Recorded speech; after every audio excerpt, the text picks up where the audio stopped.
बिस्मिल्लाहिर्रहमानिर्रहीम। अस्सलाम वालेकुम। आप देख रहे हैं 1 बाय 1 न्यूज़ HD। अहम खबर से आगाह करें। Pir Imran Shah Khagga, secretary good governance मियां जनूब पंजाब, पाकिस्तान तहरीक इंसाफ।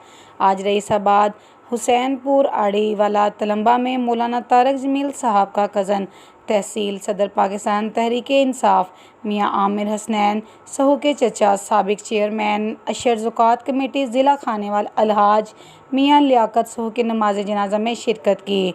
नमाज जनाजा में MPA पार्लिमानी सेक्रेटरी बराए कानून पीर सैयद अब्बास अली शाह, पीर अबूज़र शाह खग्गा, पीर शफीक शाह खग्गा, पीर काशिफ शाह खग्गा, चौधरी अली आतिफ खाक, फैसल अकरम न्याजी, पाकिस्तान तहरीक इंसाफ सिटी सदर तलम्बा फ़ौजी मंजूर अहमद डोगर समेत सियासी समाजी शख्सियात ने शिरकत की।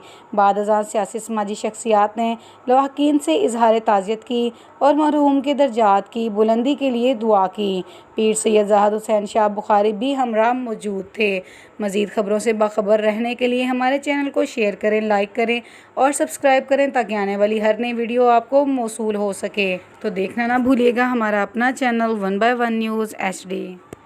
ताज़ा तरीन अपलोड्स की नोटिफिकेशन हासिल करने के लिए हमारे चैनल को सब्सक्राइब करें और साथ में दिए गए घंटी के निशान को दबाना ना